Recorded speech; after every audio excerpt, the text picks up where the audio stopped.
കടിക്കെ കൊണ്ടുവന്ന് കലമുടച്ചെന്ന് പറഞ്ഞാ മതി.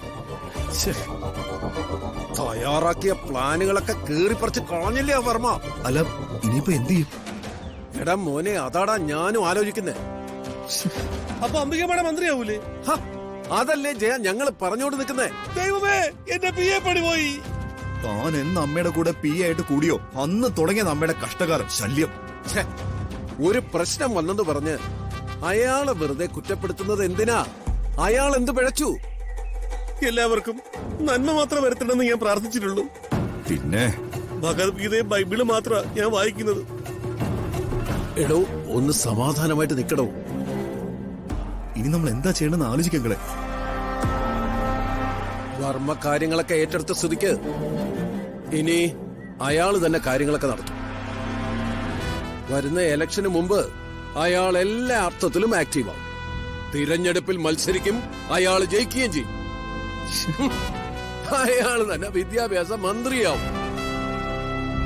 നമ്മള് വെയില് കൊണ്ടതും വെള്ളം കോരിയതും മിച്ചം. എല്ലാം സ്വാഹ. മോഹങ്ങളൊക്കെ പൊലിഞ്ഞല്ലോ ദൈവമേ. സ്വപ്നം കണ്ട മുതല് പട്ടി കട്ടോണ്ട് പോയ പോലായി. എന്റെ ഭാര്യയുടെ അഹങ്കാരം കണ്ടപ്പോഴേ കരുതിയതാ ദൈവം തിരിച്ചടിക്കുന്നു.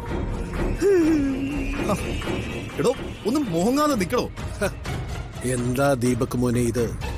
മോങ്ങുന്ന ജീവികൾക്ക് മോങ്ങാതിരിക്കാൻ പറ്റുമോ? ഋതുമോൾ എന്നെ വിളിച്ചിരുന്നു.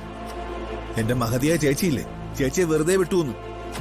വെറുതെ വിട്ടുന്നോ? ആ, അതെങ്ങനെ? നീ ബാക്കി കൂടി കേട്ടോ. വിചിത്രമായ കാര്യങ്ങളാ ഇവിടെ നടക്കുന്നത്. ഏട്ടന്റെ പകരക്കാരിയായി വിട്ടതാണത്രേ ഏട്ടൻ അംബിക വർമ്മയെ. ഏട്ടന്റെ നിർദ്ദേശപ്രകാരമാ അംബിക വർമ്മ മന്ത്രിസ്ഥാനം ഏറ്റെടുത്തതെന്ന്. അതുകൊണ്ട് അംബിക മന്ത്രി കുറ്റക്കാരിയല്ലെന്ന്. ഏട്ടൻ എല്ലാ കുറ്റങ്ങളും സ്വയം അങ്ങ് ഏറ്റെടുത്തു. അപ്പോ ഏട്ടൻ പ്രതിയാവില്ലേ? ഏട്ടൻ പ്രതിയായി. ആരോഗ്യസ്ഥിതി പരിഗണിച്ചേ ഇപ്പൊ ഏട്ടനെ ജാമ്യത്തിൽ വിട്ടു. ഇതെന്തൊക്കെ വിട്ടിത്തരോ ശേഖരേട്ടാ? ആര് കേൾക്കാൻ, ആരോട് പറയാൻ? കൂടപ്പറപ്പായാലും ശരി, ഇങ്ങനൊരു കക്ഷിയെ അന്ധമായി വിശ്വസിക്കുന്ന ഒരു മനുഷ്യനെ ഞാൻ ആദ്യമായിട്ട് കാണുക. അവസരം കിട്ടിയ ഇനി ആ സ്ത്രീ ഏട്ടനെ കൊല്ലാൻ ശ്രമിക്കും. അവരെ ഏട്ടൻ രക്ഷിക്കാൻ നടക്കുന്നത്. ഇതൊക്കെ ആരോട് പറയാനാ എന്റെ യാമിനി?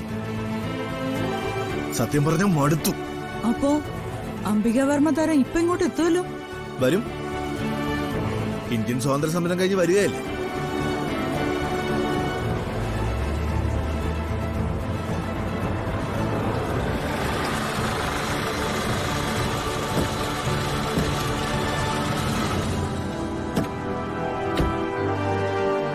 വരുന്നുണ്ട് വീരനായിക. ഒരു ദിവസം ഇവിടെ സ്വസ്ഥത ഉണ്ടായിരുന്നു, പിന്നെയും വലിഞ്ഞേറി വരികയെ.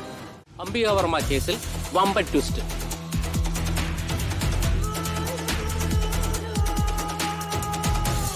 ആ കുറ്റകൃത്യത്തിന്റെ ഉത്തരവാദിത്വം മുൻ മന്ത്രി പ്രതാപവർമ്മ ഏറ്റെടുത്തു.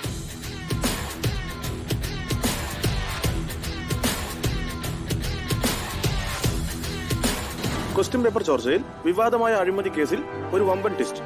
തന്റെ പകരക്കാരിയായി വന്ന് അധികാരമേറ്റതാണ് അംബിക വർമ്മയെന്നും അതുകൂടാതെ തന്റെ നിർദ്ദേശങ്ങൾ പാലിച്ചാണ് അംബിക വർമ്മ ഭരണം നടത്തിയതെന്നും പ്രതാപ വർമ്മ പോലീസിന് മൊഴി കൊടുത്തു.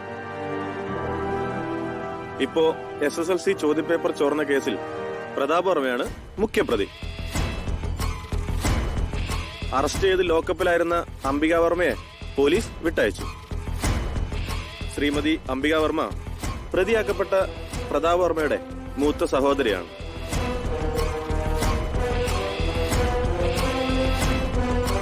മറ്റൊരു പ്രധാനപ്പെട്ട വാർത്തയിലേക്ക്. KCP സംസ്ഥാന പ്രസിഡന്റ് അനന്തൻപിള്ളയുടെ വാർത്താ സമ്മേളനം അല്പസമയത്തിനകം.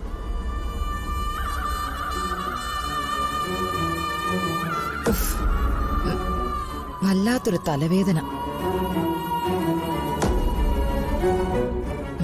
ഞാനേ ഒന്ന് പോയി കിടക്കട്ടെ.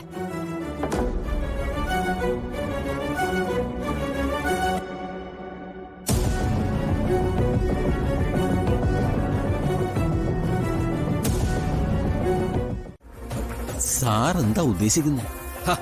പറയാം. നാശം പിടിക്കാനോ അംബികയെ വിളിക്കുന്നത്?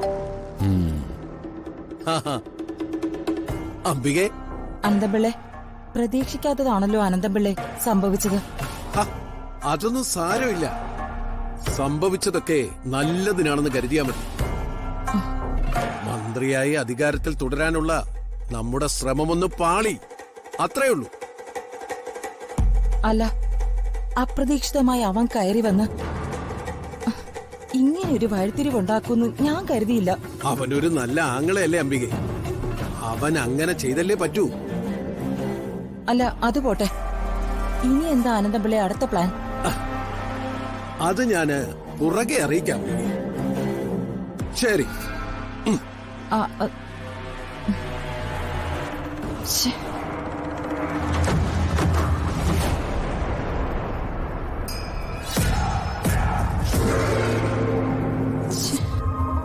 അവളുടെ ഒരു കുശലാന്വേഷണം. എന്താ സർ? നമുക്കൊരു ഗെയിം കളിക്കണം, വലിയ ഒരു ഗെയിം. 1500 2000 കോടിയുടെ ഒരു ഗെയിം. സാറ് IPL ടീം ഏറ്റെടുക്കാൻ പോകണമെന്നോ? അതൊന്നും അല്ലടോ. ഇലക്ഷൻ വരികയില്ലേ, ഒരു കൊയ്ത്ത് നടത്തണം. 140 സീറ്റുകളിൽ നിന്ന് ഒരു 80 സീറ്റുകളെങ്കിലും പിടിക്കണമെങ്കിൽ കുറഞ്ഞ ഒരു 1500 കോടിയെങ്കിലും ഇറക്കണ്ടേ? ആ, അത് വേണം സർ. താൻ നോക്കിക്കോ, വരാൻ പോകുന്ന ഇലക്ഷനിൽ